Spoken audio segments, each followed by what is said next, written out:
Hello යාළුවනේ අපි අද ආවා ටිකක් එච්චරම ප්‍රසිද්ධ නැති ඒ කියන්නේ රටේ ලොකුවට මම හිතන්නේ ලොකුවට එච්චරම ප්‍රසිද්ධ නැති මේ මාතල දිස්ත්‍රික්කේ තියෙන හුලංගල බලන්න. ඉතින් මේ අපි ආවේ කුරුණෑගල පැත්තෙන් ඉඳලා ඒතකොට එන පාර තමයි කියන්නේ කුරුණෑගල කිලෝමීටර් 14ක් විතර දඹුල්ල පාරේ ඉස්සරහට ඇවිල්ලා තල්ගොඩ පිටියේ දකුණට මාතලේ පාර කිලෝමීටර් 20ක් විතර එනකොට යටවත්ත හන්දිය තියෙන. ඒ යටවත්ත හන්දියට මෙහා පැත්තෙන් කියන්නේ යටවත්ත හන්දිය හම්බෙන්න කලින් වමට තියෙනවා සැලගම පාර කියලා මහවෙල පාර. සැලගම පාරක් වෙනවා මහවෙල පාරක් වෙනවා. ඒ මහවෙල පාරේ වමට හැරිලා කිලෝමීටරයක් ඉස්සරහට යනකොට තියෙනවා පාලමක්. ඒ පාලමට මෙහායින් වමට පාලමත් එක්කම වගේ මෙහායින් වමට තියෙනවා සැලගම පාර. ඒ පාරේ කිලෝමීටර් 4ක් විතර ඉස්සරහට එනකොට හතරක් විතර ඉස්සරහට එනකොට තියෙනවා නාගහ හන්දිය කියලා.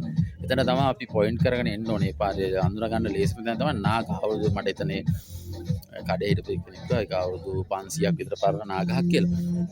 ඒ නාගහ ළඟින් වමට හැරුණාම තවත් කිලෝමීටර් 3ක් විතර ඉස්සරහට එනකොට තමයි මේ මම හිතන්නේ පුද්ගලික වත්තකට ආයත කොටසක් තමයි මේ හුලංගල තියෙන්නේ.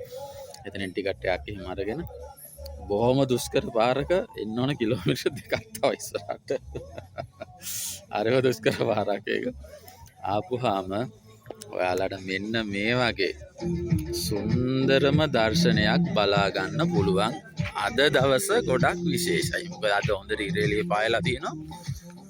බලන්න චුට්ටක් කොහමද කියලා.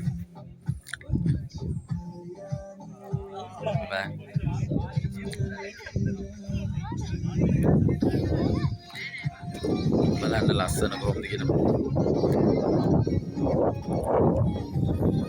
මේ මධ්‍යම පළාත කියන්නේ මාතල මධ්‍යම පළාතයි වයඹ පළාතටයි බෝඩර් වෙලා තමයි මේ මෙතන මේ තැන තියෙන්නේ. මේ ඉතින් කඳු වැටි ගොඩක් මවුන්ටන් රේන්ජ් මාර ගොඩක් තියෙන විතර. ඒක තමයි මට නම් පේන විශේෂම දේ. ෆුල්ම කන්ෆියුස් වෙලා ඉන්නේ මොකක්ද කියලා අඳුනගන්න බෑ. ඒ කියන්නේ ඒ තරම් කඳු වැටි ගොඩක් තියෙනවා. ඒ කියන්නේ මම හිතන්නේ ලංකාවේ පොතේන ගියාවත් මෙච්චර ලොකු කඳු වැටි ගොඩක් නම් ඔයාලට දක් ගන්න හම්බෙයි කියලා. අපි දැන් මේ කැමරාවට මේ කොහොම ආවෙනවද කියන එක කියන්න අමාරුයි. නමුත් අපි පියවියසින් බලනකොට නම් ඒවා දුරම තියෙන ඒවා මේ රේන්ජ් පව අපිට පේනවා. මවුන්ටන් රේන්ජ් පව. ඒ තරම් මම හිතන්නේ මේවා කොතනකවත් මේ ලංකාවේ මේ වගේ ලොකු මවුන්ටන් රේන්ජ් ගොඩක් අපිට දකින්න හම්බෙයි කියලා. මේ දැන් ඔයගොල්ලන් මේ පිට තඹුල්ල පැත්තට වෙන්න මේ පැත්ත කුරුණෑගල පැත්තට වගේ වෙන්න. මේ පැත්තට තමයි මාතලේ නුවර පැත්ත තමයි මේ පැත්ත. ඉතින් අපි ඊට කලින් දවසකට ආව දවසේ නම් ඇත්තටම තනි කරම නීතුමෙන් ගිහලා තිබ්බේ මේ ටික. ඒ හින්දා මොනවත් දකින්න දැන් අද කාලේ ඊට හාත්පසින්ම වෙනස්. මේ හොද්දටම දුරම පේන හොඳ අවුව වැටලා තියෙනවා. ඉතින් ඔයගොල්ලෝ දුෂ්කරයි තමයි එන්න. නමුත් දවසක ඇවිල්ලා බලන්න මම ඔය කියපු රූට් එක දිගේ තවවාට වීඩියෝස් බලා ගන්න පුළුවන්. මේ YouTube එකේ චෙක් කරලා හුලංගල කියලා. ඒකෙන් පොඩ්ඩක් චෙක් කරලා බලන්න. එන්න පොඩ්ඩක් මේ තැන බලා ගන්න. විශේෂයෙන් ඇස්ස නැති දවසක ආවොත් නම් දුර බලා ගන්න පුළුවන් ලස්සන. ඒතකොට මේ මෙතනින් තව උඩ කන්දක් තියෙනවා. ටිකක් තවත් උඩටම යන්න ඕනේ. ඒක තවත් දුෂ්කරයි. එතෙන් ගියොත් නම් මට හිතෙනවා මීටත් වඩා තව දුර වෙනයි කියලා.